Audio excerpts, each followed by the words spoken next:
healthy. You know, if we're not healthy, if we're struggling with health concerns and issues, then life becomes more difficult. So my disclaimer at the very beginning is that I'm not a health professional. I'm a mechanical engineer. But I am very passionate about nutrition. I've got lots and lots of hours researching and studying this, and I have always had a passion for uncovering truth. And the next thing I'm going to point out is, if you adopt this way of eating and you have health issues currently, then you really should be consulting your health professional, because, for example, if you're on medications for lowering your blood pressure, well, by eating this way, your blood pressure is going to start dropping, and the medication that you're taking is possibly going to take it too low. So you need to be monitored as you're making these changes. The same with type 2 diabetes and so forth. If you have type 2 diabetes and you're making this change, well, there's a good chance, if you go all in, that you can reverse it and you will no longer be a type 2 diabetic. But you need to do it in conjunction with your medical professional. Even though they may not understand all of this, if you explain it to them, they'll work with you. So, definition of health: the state of being free from illness or injury. Are we healthy as Americans? I'm sorry you can't read this, but this will be available online to be viewed later, and I'll tell you what it says. So this is straight out of the U.S. Dietary Guidelines that was published in 2020. And so they had some interesting statistics at the beginning. And so are Americans healthy? No, they're not. 74% of adults are overweight and have obesity, or have obesity. Heart disease is the leading cause of death in America. About 18.2 million adults have coronary artery disease, the most common type of heart disease. And more adults age 60 and older, 75%, than adults age 40 to 59 have hypertension. So if you're over 60, 75% have high blood pressure. That need not be so. And high blood pressure is a result of your arteries being partially clogged, and your heart's got to pump that much harder and putting stress on your organs. Also, almost 11% of Americans have type 1 or type 2 diabetes. Almost 35% of American adults have pre-diabetes, and people 65 years and older have the highest rate, almost 50%, compared to other age groups. Colorectal cancer in men and breast cancer in women are among the most common types of cancer. And more women, 17%, than men, which 5% have osteoporosis. So we're not very healthy as Americans. I love this quote from Wendell Berry, if you've ever heard of him. He's a famous author, and he says, "People are fed by the food industry, which pays no attention to health, and are treated by the health industry, which pays no attention to food." And that really tells the story of our problem. So I'm going to go over now what are the recommendations made by the most credible sources for giving you guidance on what you should be eating. And to lead off, I'm going to ask a question. What industry should be highly motivated to provide the public with accurate information? Anybody want to make a guess? The government? No, unfortunately. Medical? Unfortunately. There are people with lifestyle medicine that are making great recommendations. But for the industry as a whole that is most highly motivated to give their constituents advice on what to be eating is the insurance companies. They're the ones that have to pay when you get sick. And so they're the ones that I look to be giving you the most credible evidence because they've got the most to lose. If they promote a diet that's not healthy, that's certainly not good for them. So Kaiser Permanente is the largest health maintenance organization in the U.S., and it published a nutritional update that goes back to 2013. And in their official medical journal, they informed nearly 15,000 of their physicians that healthy eating may be best achieved with a plant-based diet. That goes back to 2013. And right from their brochure, they say, are you open to changing your diet if it could really improve your health? Do you want to lose weight? Do you want to feel better? Do you want to improve, stabilize, or even reverse chronic conditions such as heart disease, high cholesterol, diabetes, or high blood pressure? If you answered yes to any of these, then a plant-based eating plan may be for you. And this booklet includes information to help you follow a low-fat, whole foods, plant-based diet. Most of the healthiest are low or fat. You don't really want to be consuming a lot of oil, which is a processed food. What is a low-fat, whole foods, plant-based diet? It's a plan that includes plant foods in their whole, unprocessed form, such as vegetables, fruits, beans, lentils, seeds, whole grains, small amounts of unprocessed plant fats. It does not include animal products such as meat, poultry, fish, dairy, and eggs. It also doesn't include processed foods, including oil and sweets. Now, we're consuming a little bit of oil, and in small moderation, it's okay as a flavoring, but it shouldn't be done excessively. And then they go through the benefits. This is, again, is all from Kaiser Permanente. What are the benefits? Lower cholesterol, blood pressure, and blood sugar, reversal or prevention of heart disease and diabetes, a longer life, healthier weight, lower risk of developing cancer and diabetes, may slow the progression of certain types of cancer, improved symptoms of rheumatoid arthritis, fewer medications or none, lower food costs. It's also the best for the environment. I'm not going to be covering the whole ethical and environmental issue in this talk, but that's a whole nother important piece of this. Okay, next. This is the third expert report by the Diet and Cancer Report.org organization. And this is a whole team of experts. What do they recommend this worldwide group after reviewing all literature over the last 60 years? What's their recommendation? And I'm going to kind of, let's see if I can point. Nope. Not sure what I just did. Well, it starts at the bottom. Be a healthy weight.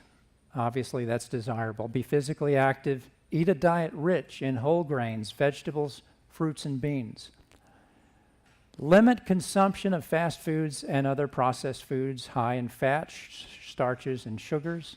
Limit consumption of red and processed meat. Limit consumption of sugar, sweetened drinks. I didn't really get into sugar. There was no sugar in anything that we served today, but you don't want any white table sugar. As a sweetener, the best sweeteners are date sugar, which is nothing but ground up dates, or maple syrup, things like that are whole foods. Next, limit consumption of sugar sweetened drinks. Limit alcohol consumption.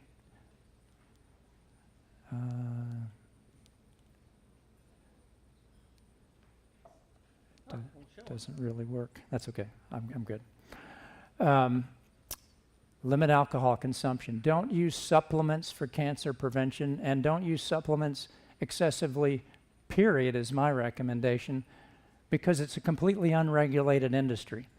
There are a few supplements, and I'm going to cover that you want to take. But by and large, don't overdo it on the supplements because you don't have any guarantee on what you're getting, because there's literally no regulation. And when they've looked at some supplements, you know, the ingredient that's supposed to be in there is not even there. So it's very unfortunate. And I'm sure there's many sources that are more credible than others, but still it's unregulated.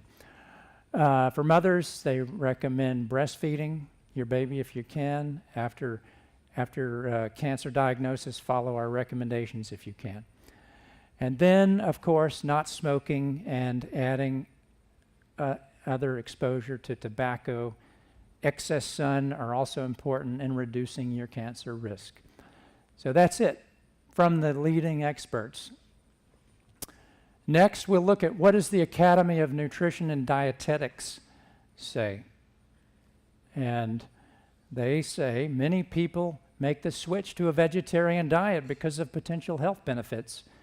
Vegetarian eating patterns have been associated with improved health outcomes, including lower risks of obesity, a reduced risk of heart disease, and lower blood pressure. So those are three very good sources. So now we're coming full circle back. I showed you at the beginning what the U.S. Dietary Guidelines said about our health, what is the state of the health of Americans. Now, I think it's every 5 years maybe that the USDA publishes their recommendations on what we should be eating. And I gotta say, it has been moving in a whole food plant-based direction. There's so much in the food industry, so much pressure to not do away with meat and dairy and so forth, but they are definitely leaning towards opening it up. So this is key. They recommend specifically you eat nutrient-dense foods and vegetables. What are nutrient-dense foods? Plants. There's not a lot of nutrients in meat. There's protein and there's fat, and it's mostly saturated fat.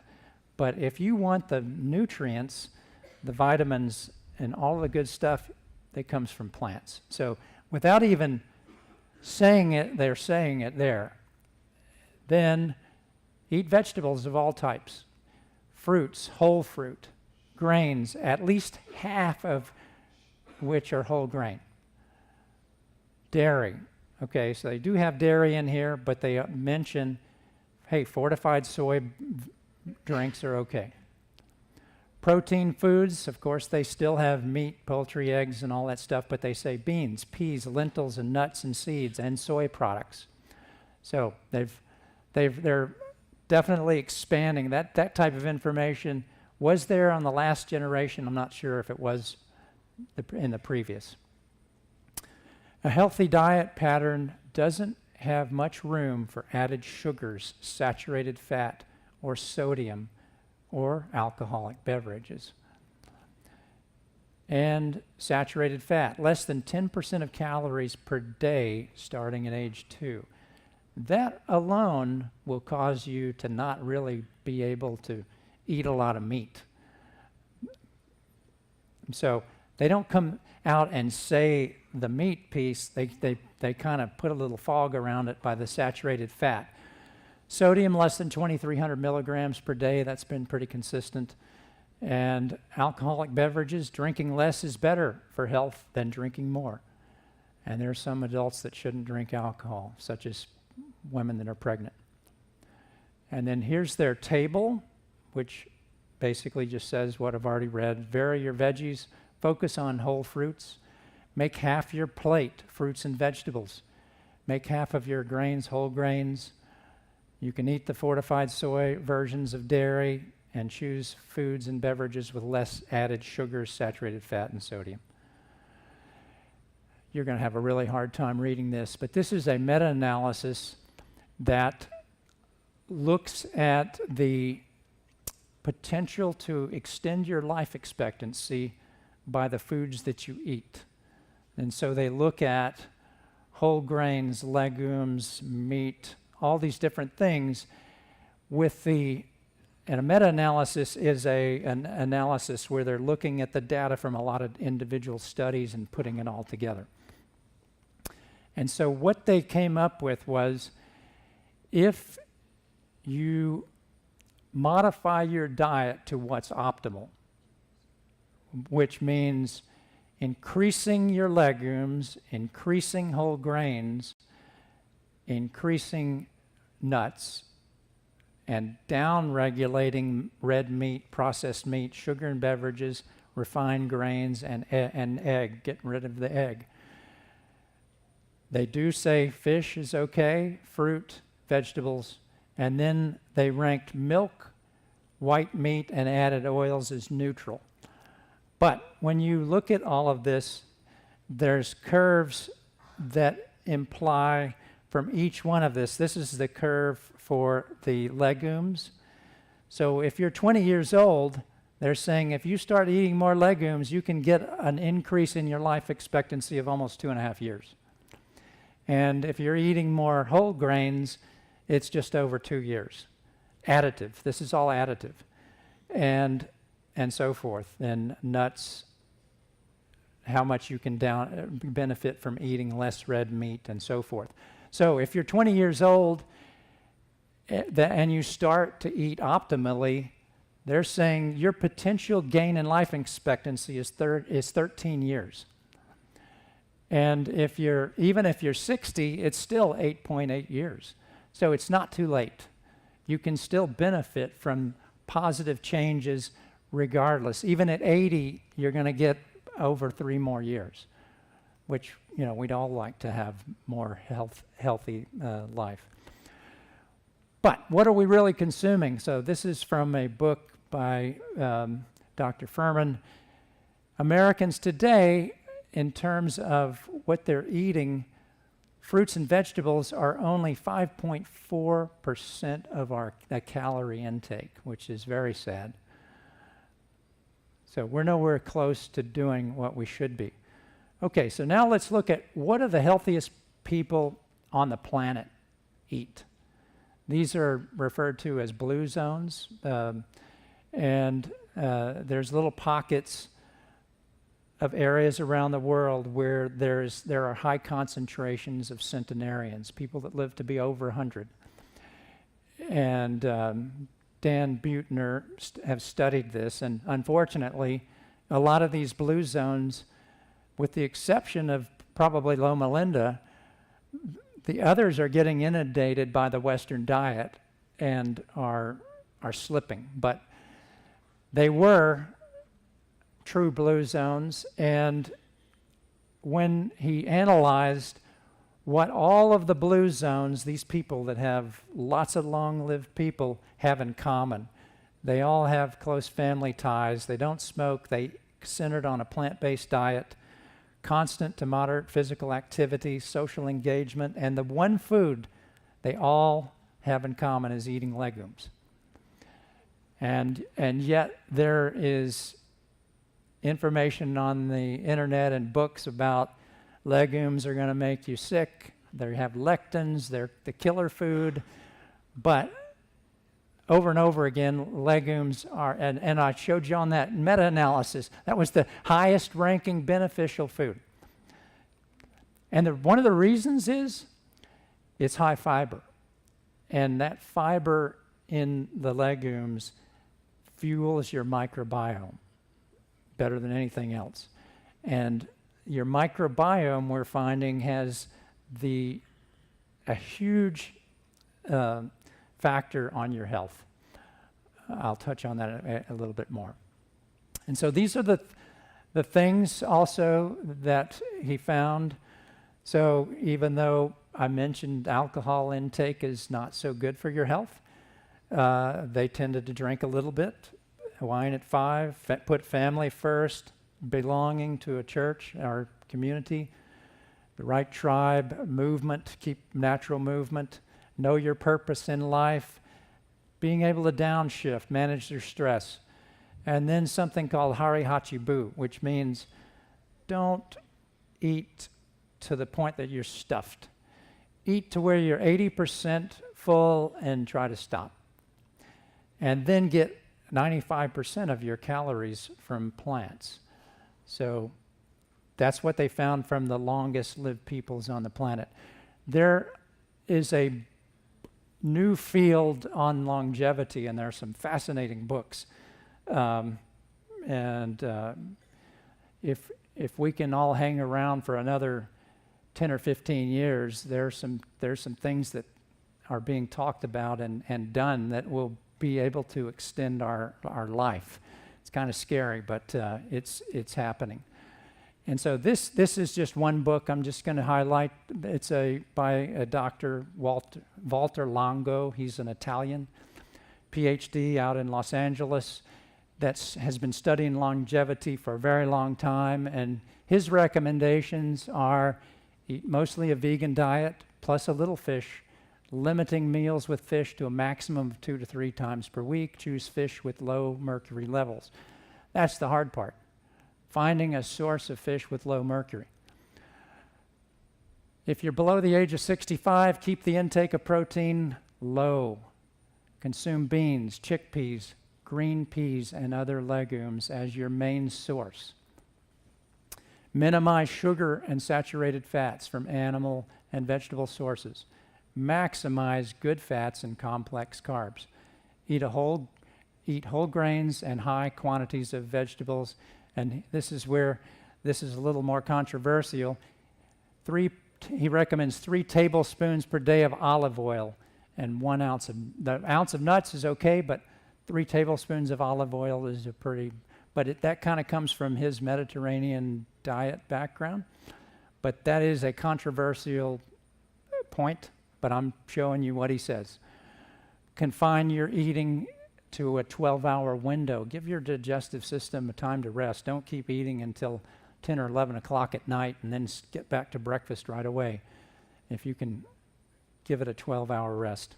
And until the age of 65 to 70, depending on weight and frailty, he recommends this 5-day fasting mimicking diet every 1 to 6 months. So we could do a whole presentation on the benefits of fasting. It's fascinating. I'm going to tell you about a guy in a minute, but so that's his recommendation. Okay, yes? What is a mimicking diet? It is not a true fast. In other words, a true water fast is you've taken all solid food away, you're just drinking water. Mimicking diet is reducing your calories to a fraction of what you should, normally you'd eat about 2,000 calories a day. He drops it to 8, I got to go back and see exactly what he's, 1,100 calories day 1, and then 800 calories day 2 through 5. And he's got this special regimen of nutrients so that if you're working, you can actually do the fasting mimicking diet and still be functional.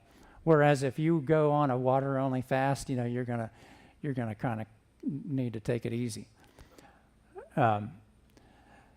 So it supposedly gives you almost the same benefits as a true water fast. So I've presented a lot of information here, and if it's truly optimal, then why haven't I heard of it before? And there's a lot of reasons for it, but it's largely because the meat, egg, dairy, and pharmaceutical industries spend millions to sweep it under the rug and get false science published to keep the public in a cloud of confusion. They're not purposefully out to hurt us, but they're motivated by money. Yeah, they're motivated by their financials. And so that's why you haven't heard it. And the reason I think that we don't realize it is because the consequences of unhealthy eating happen so slow.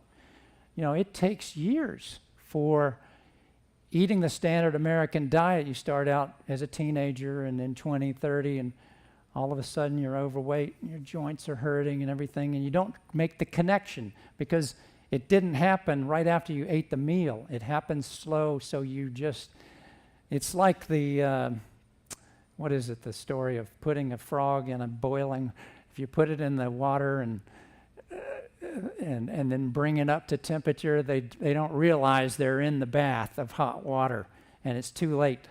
And that's kind of the way it happens to us. Now I'm going to kind of cover some ground. This isn't new. You know, there have been pioneers using plant-based nutrition for a long time. Dr. Roy Swank in 1952 proposed that multiple sclerosis was caused by saturated animal fat, and he had the most effective treatment. Patients with early-stage MS, 95% were without progression of their disease 34 years after adopting his low-saturated fat dietary program. Going back to 1952. Nathan Pritikin, probably some of you in the room have heard of him. And Pritikin was an inventor, a fascinating guy. At the age of 42, back in 1957, he was diagnosed with heart disease. And back then, we didn't know what caused heart disease. We didn't know it was the food. He went off on his own as an inventor and discovered these people that live in these different rural areas don't have heart disease. Why? Why don't they have heart disease? Well, they're eating whole plant foods, and they're not eating all of this dairy, full-fat dairy and all these other stuff. So it was kind of scary for him, but on his own, because his doctors told him, look, you need to just take it easy and sit on the couch all day, basically. You can't exert yourself or you're going to die.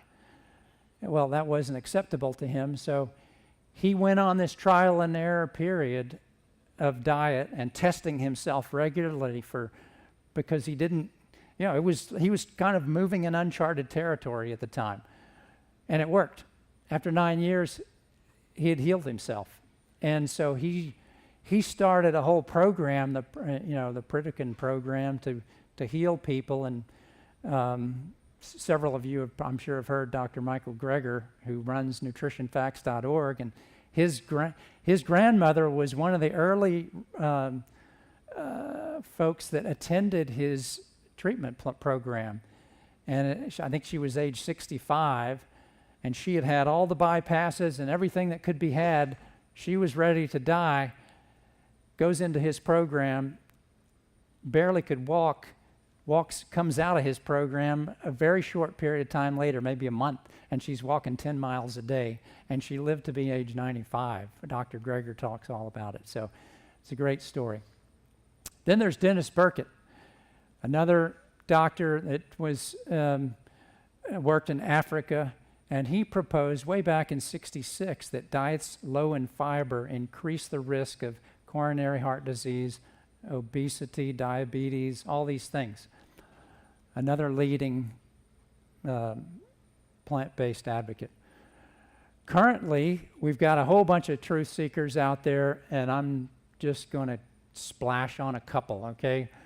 Dr. John McDowell is one. He's got some famous phrases I like. The fat you eat is the fat you wear, and people love hearing good news about their bad habits. Then there's Dr. Alan Goldsmith.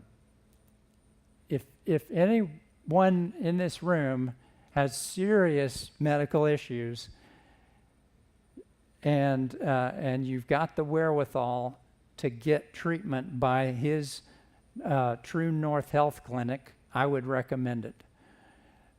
It's in Santa Rosa, California, and he is the expert, as far as I know, on fasting. And people come into his program, and it's very inexpensive as far as a treatment program.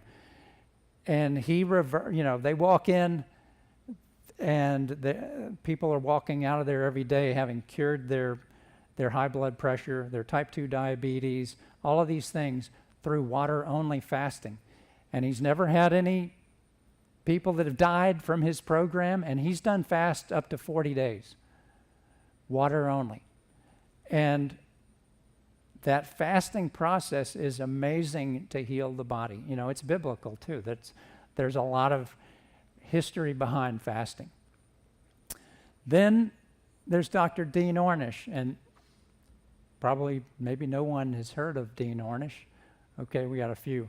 But Dean Ornish in 1990 published a paper, Lifestyle Heart Trial, using a low-fat, near-vegan diet and exercise and stress management.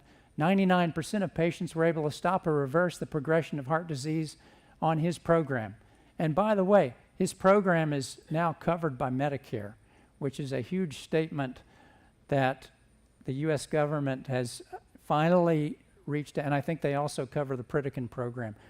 Pritikin passed away. He had issues with leukemia from some chemical work that he had done on jobs earlier in life, and finally that got him at age 70-something. But anyway, this program is covered by Medicare, and everybody should have heard of this. He showed that you can reverse heart disease in 1990, and it got swept under the rug. Just nobody knew. And finally, he's written a book here fairly recently called Undo It, which is really pretty good. Then there's Dr. Neil Barnard. He runs the Physicians Committee for Responsible Medicine that he founded in 1985, and he does great work by holding the government accountable for their statements when he sees things that say that you should eat more eggs or something because they're healthy. He files a lawsuit and causes them to have to take that out because they can't justify it. But he's another longtime advocate. And then this is one of my favorite, Dr. Caldwell Esselstyn, and he's written a book called Prevent and Reverse Heart Disease. He's now in his 80s, and somewhere in his 50s, he was a surgeon at the Cleveland Clinic and realized, yes, this surgery is great, but I'm not doing anything to prevent these people from getting sick.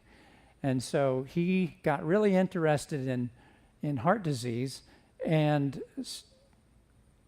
took time out to really do a deep dive, and he talked these cardiologists at the Cleveland Clinic to giving him the ones that are on death's doorstep.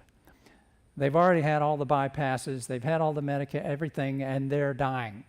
And he took a group and reversed their heart disease, the ones that were fully compliant with his program, which is a low-fat vegan diet, and he says no oil at all, and tons of leafy greens. He wants those, because leafy greens provide, they help, your endothelial cells.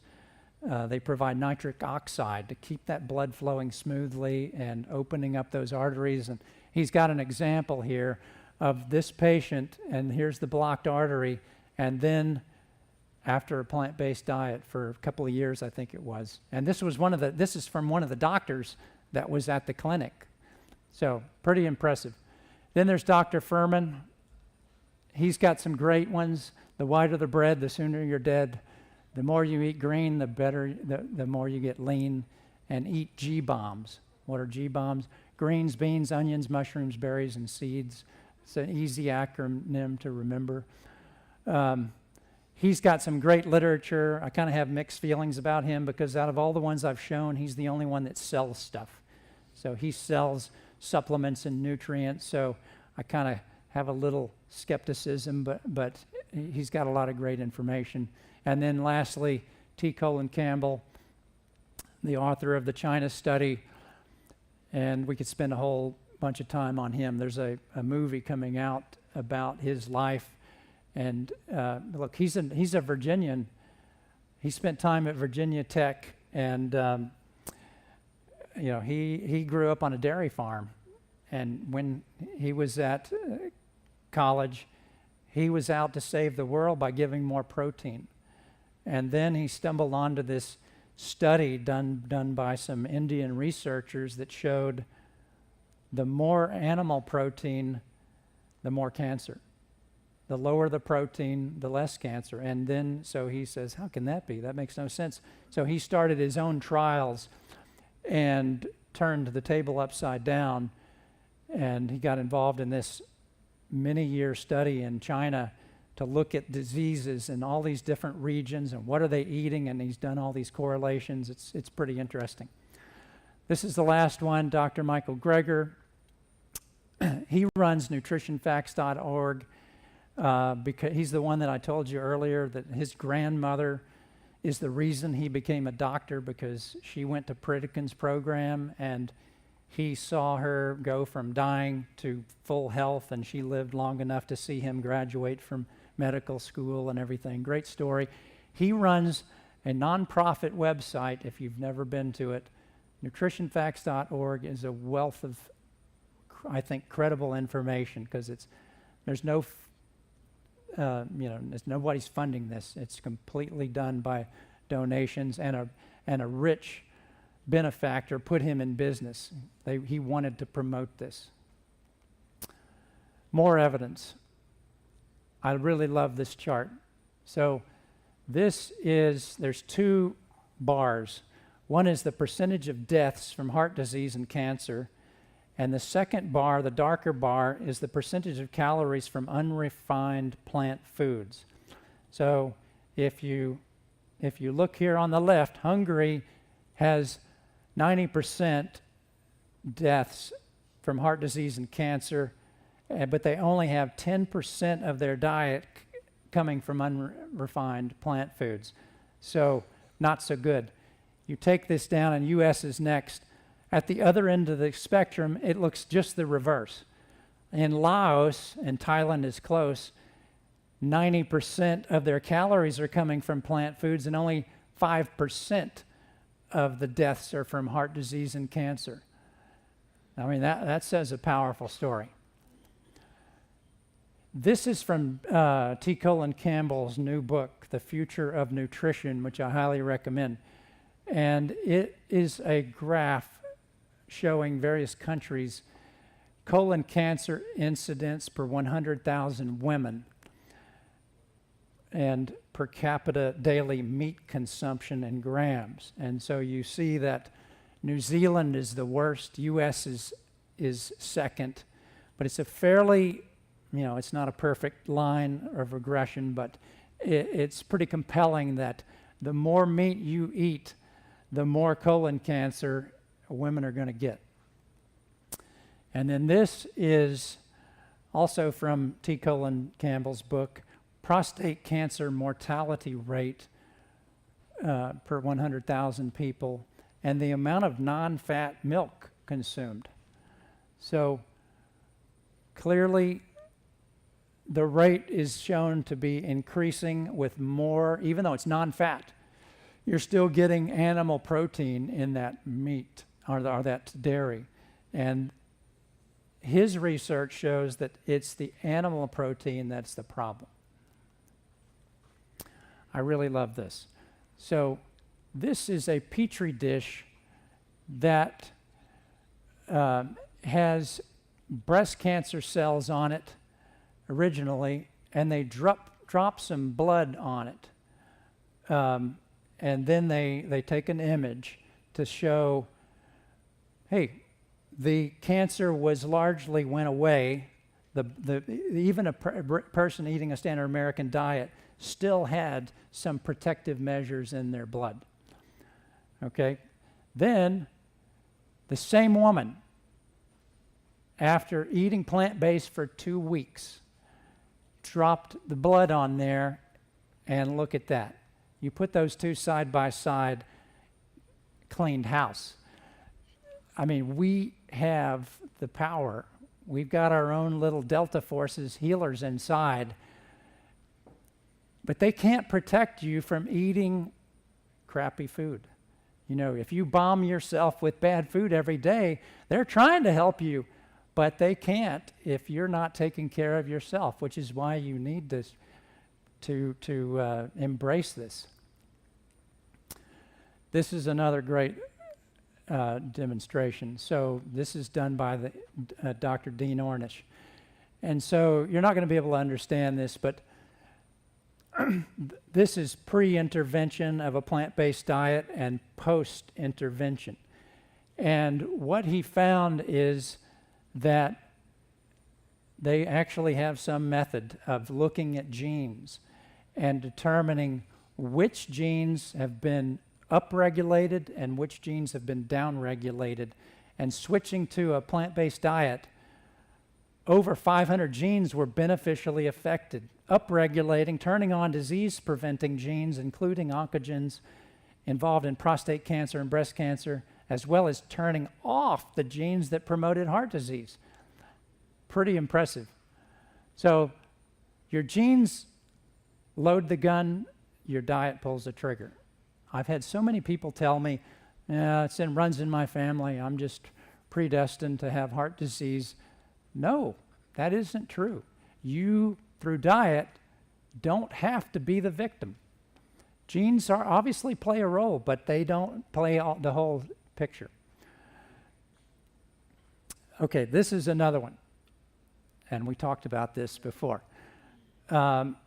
So many of you, if you're interested in trees and gardening, you may have heard of the bristlecone pine, and that it's the oldest living tree. And there's I think it's somewhere in Nevada, growing out in the desert. And there's the Methuselah tree. It's 4,850 years old as of 2018. And so scientists are trying to understand why did that tree, why are these bristlecone pines living so long?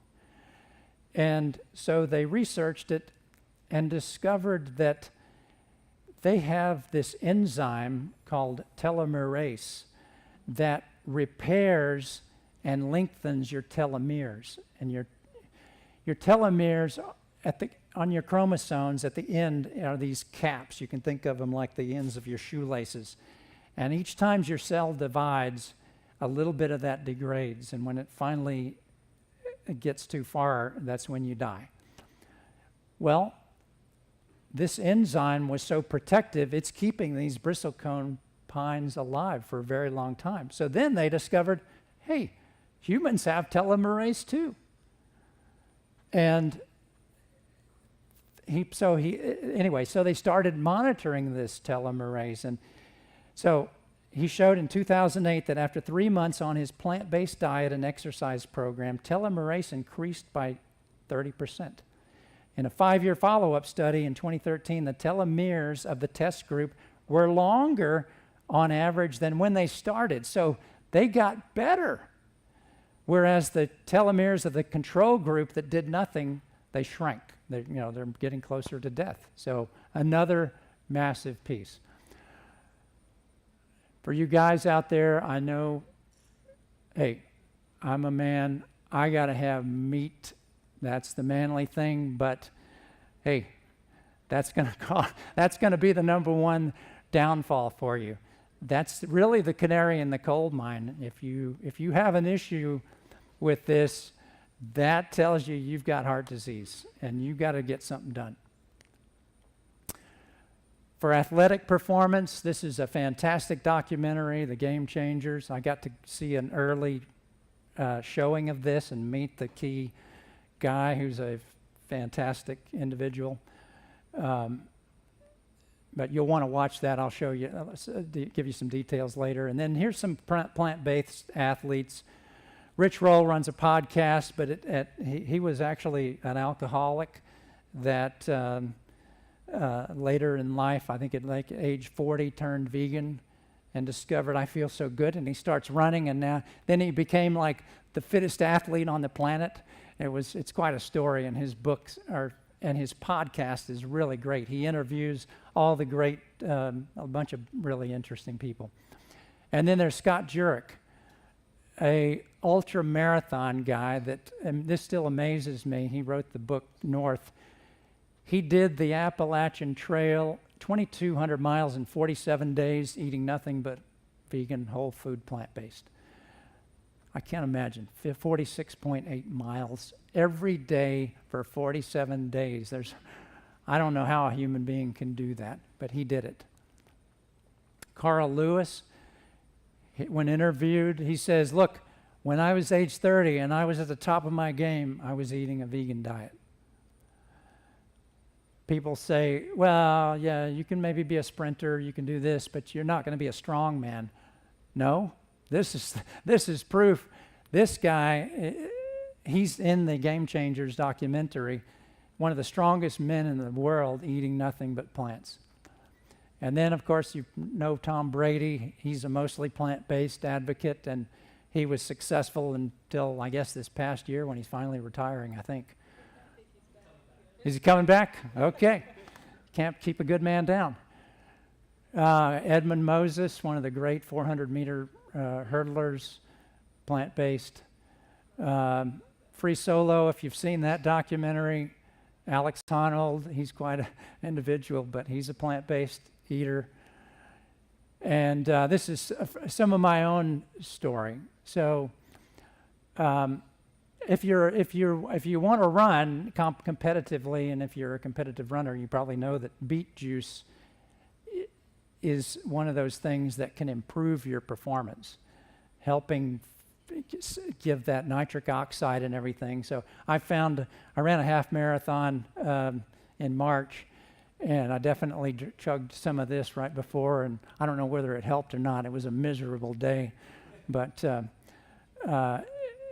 when I have consumed this, I monitor my blood pressure and my heart rate, and when I'm training and behaving myself, my heart rate can get really low, and it got as low as 39 beats per minute. Normally, I'm like 50, but when I'm training, it'll go down to 43, 44. And my blood pressure stays really low eating this way, so it works.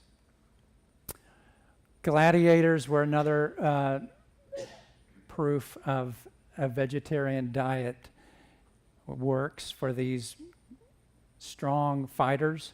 Through this detailed analysis of their bones, there's a graveyard near one of the where they competed, and they analyzed it and found, look, these guys are eating, they called them Barley Men, they were eating mostly plants. And then, you know, we're here at the church, you know the story of Daniel. Daniel and his friends were taken to Babylon as young men. They were captives, and he was on a path to become a servant. And he tells the attendant there, look, I don't want to be eating, I don't want to defile myself by eating these unclean foods. And the guy was concerned, if you don't eat this and you start to swither up, I might be beheaded. He said, no, just give us 10 days. Give us 10 days to stay on our vegetable program and see what happens. And at the end of 10 days, of course, they're doing better than the rest. So he let them stay eating that diet. Common myths, purposefully by the industry, by ignorance of the facts. 1, you cannot get enough protein from plants. That's the first question everybody asks me. Where do you get your protein? Where do you think cows get their protein and every other plant eater on the animal? There is plenty of protein in plants, and it is not deficient.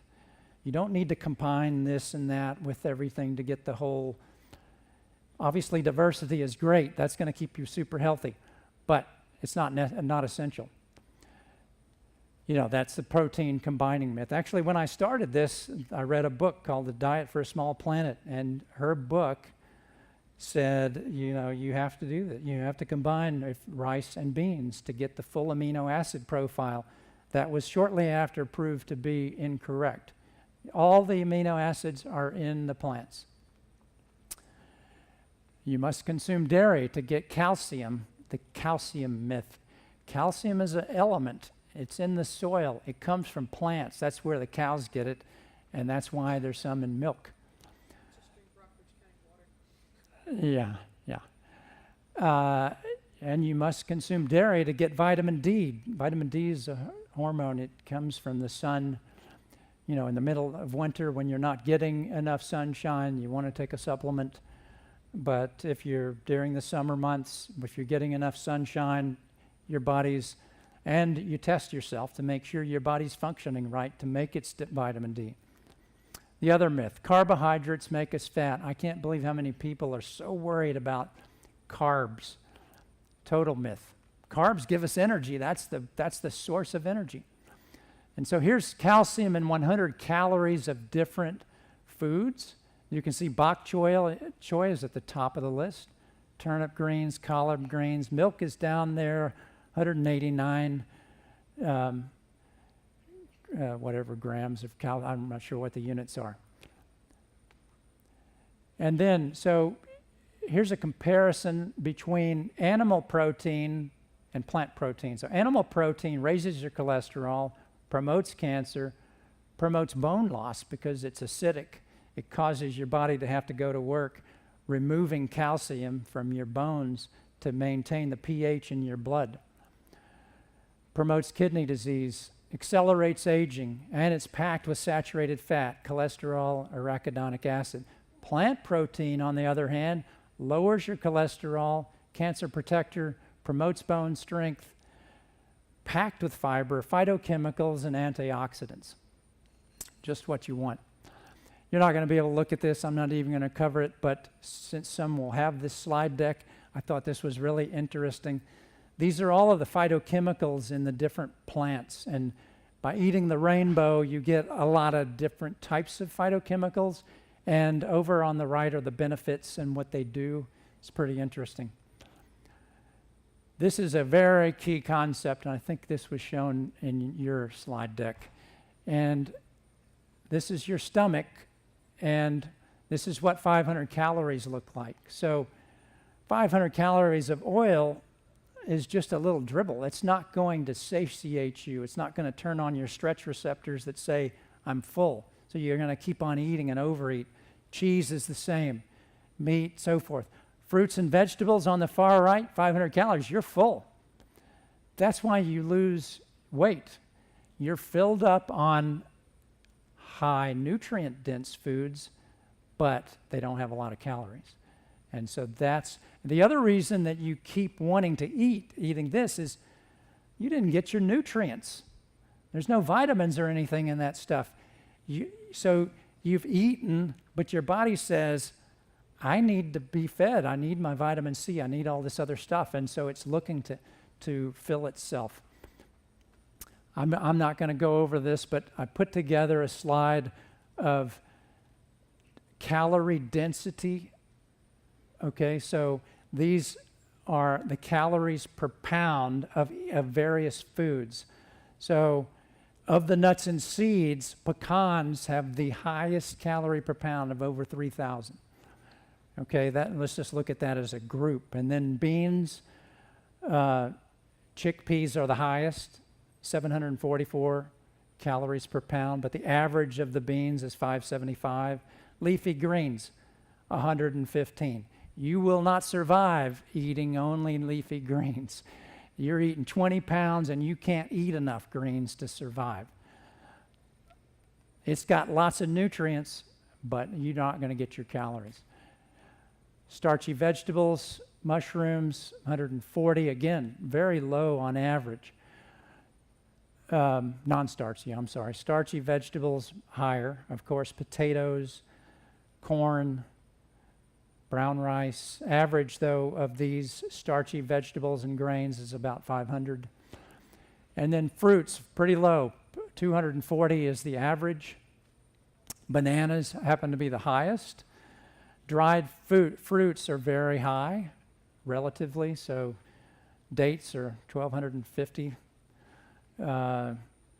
Bread is pretty high. Corn tortillas, 1,000. So we just had some corn tortillas, 1,000 calories per pound, cracked wheat bread. And then, interestingly, here's some miscellaneous foods. Avocado is not that high, 726. Cocoa powder is pretty high. Curry, we had curry in there, 1,588. Even garlic is pretty high. But oils, they're the winner, 4,000. That's why you're going to get overweight eating too much of that oil.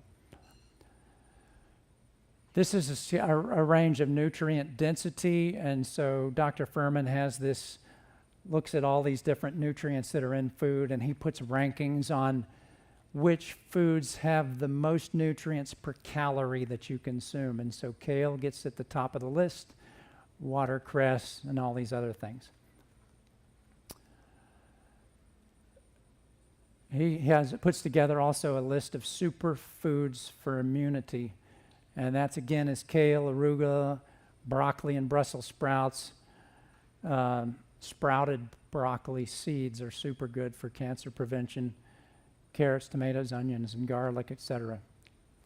What should you eat? Here's a great list of kind of everything, and I'm not going to read all this off, but green vegetables, yellow and orange vegetables, beans and legumes, fresh fruits, non-starchy, raw nuts and seeds, intact grains, minimally processed grains. And then Dr. Michael Greger, on his site, there's an app. You can even put it on your phone. It just provides a general guideline of what you should eat. And so 3 servings of beans, berries, other fruits. You can see what it all says. Spices, whole grains, exercise. Flax seeds is for your omega-3 fatty acids. So a tablespoon of that on your oatmeal. What are cruciferous vegetables? This is a list. And so kale is in there, arugula, those are all great cruciferous vegetables. You want to limit your salt intake, especially if you have high blood pressure. And so these are some tips of things that you could add to food that will take away your need to put more salt on.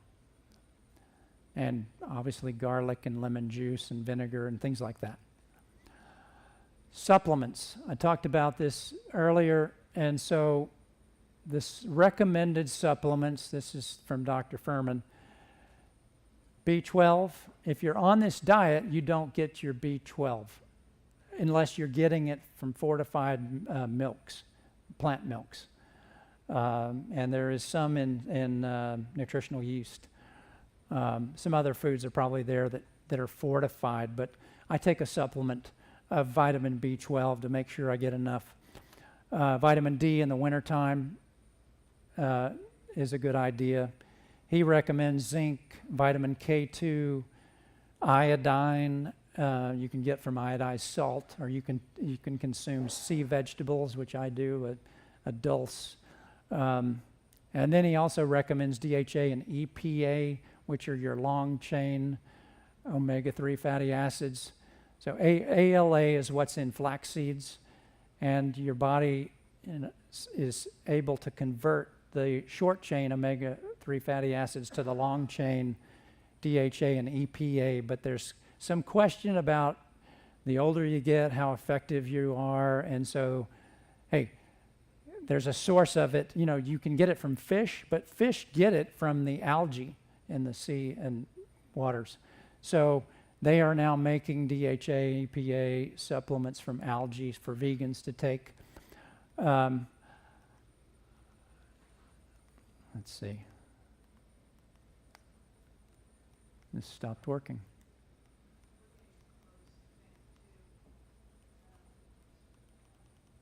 There we go. Okay, it worked. So I don't take the omega-3. There's some controversy about it causing issues with cancer. So I stopped. The only thing I take is now a cyanocobalamin, B12, and a D3. I'm coming to the end here. So you have the power to influence your health by what you eat. Without health, it's impossible to enjoy life to the fullest. Changing what you eat is not a burden, it's an opportunity. One of the most empowering steps you can take is regaining your health. I like this guy, Og Mandino. He says, I will form good habits and become their slave. And if you want help on how to form good habits, I highly recommend this book called Atomic Habits. And it's called Atomic Habits because their atoms are the smallest thing except for subatomics, but they're very tiny. And his point is that tiny little changes that you make every day add up to big impact. So the decision is yours. Choose a favorable diet style that can effectively protect your health, or rely on drugs and surgical procedures which cannot. To reverse disease, Dr. Furman says you need to be less than 5% animal products to reverse. And then he shows the percent of calories from animal foods and the various risks of disease prevention, moderate and high risk. The more animal foods that you eat are calories. The microbes that are in the soil, this is a fascinating topic. I wish I had more time. And in 20, 30 years from now, farming will be completely different than it is today. We won't be adding fertilizers in the way that we do today. We'll be adding things that improve the microbes that are in the soil, which feed the plant. And if any of you has any doubt about whether there's a God, I mean, the things that we see above us is magical, but what is going on under the soil is just as magical. And these interconnections, how these roots of this plant exudes sugars and things, which feeds the microbe, and the microbe then sequesters what the plant needs. I mean, that kind of thing just doesn't happen on its own. I'm going to roll through really quick. This stuff looks hopefully pretty tasty. Oatmeal, different plant-based meals that were cooked in our kitchen and eaten out. We sometimes use tortillas with collard greens. Stir fries, tofu, different dishes. There's a million combinations of mixing fruits and vegetables. Ethiopian food is great. You go out and they don't have anything. I was in Germany on a business trip. Nothing on the menu. So I asked the waiter, can you make me just veg? And the chef came out and says, how about I make you some peppers and some zucchini and onion? He cooked it up for me. You just have to ask. Most of the time, they're pretty open. Jalapeno cornbread, on and on and on. I'm going to kind of scroll through these pretty quick. But you can see that, these are good things. The other things you want to do, obviously, don't smoke or chew tobacco, eliminate alcohol, exercise, keep that body moving, adequate sleep. Sleep has become more and more of a big topic. You've got to get your 8 hours. Manage stress, discover your passion. And all this stuff was showed in Dan Buettner. Trivia question. When you burn fat, where does the fat go? It turns out you're breathing, 84% is exhaled as carbon dioxide. And the other 16% is excreted as water, either through your sweat or urine or feces. That's where it goes. How do you start? Watch these documentaries. Just get one simple book. The one I'm looking at right now, Fiber Fueled, is excellent. How Not to Die. Follow nutritionfacts.org and be a skeptic. When you hear something on the news, question it. You've got to, where did they get their funding? Let me do some independent study on this and keep it simple. This is what I typically eat, okay? Not every day, but I'll eat a bowl of oatmeal with a teaspoon or tablespoon of ground flax, some Ceylon cinnamon, ginger, walnuts, and frozen blueberries and mango, and you're done. You can put that together in minutes in the microwave. Lunch is a big salad. I went over this before.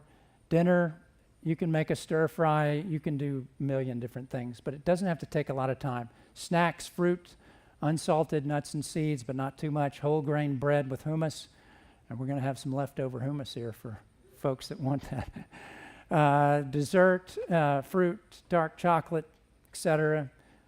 Coffee and green tea. I need something to keep me going. I do drink a cup of coffee in the morning, and all indications are there's no harm. And then I follow it up with green tea through the day and lots of water.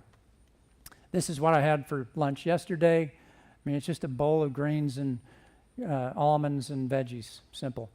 So the question came up about bread, okay? I just took this, And so this is the freezer section at Kroger. And so they've got the Ezekiel, they've got muffins, they've got these sprouted grain breads, and they're on sale for 2 for $7. So that's what I would suggest. And, this is your path. Get off of the standard American diet onto a new path.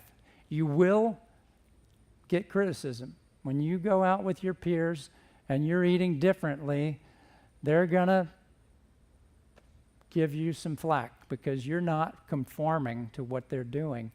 But you got to ignore them and go for the gusto. Get the gonus or the desire to succeed, and you will. This is a great video. As you grow old, do you want to be with vigor, or do you want to be this guy over here that's being wheeled around? And as I said, this sneaks up on you. Or do you want to be with your family or over there being fed? So regrets are goals that were never attempted. They are opportunities that were never taken, and they're a result of living without focusing on what matters most in life. Mark Twain said wisely, 20 years from now, you will be more disappointed by the things you didn't do than what you did do. Don't regret not choosing the path to optimal health. Thank you very much.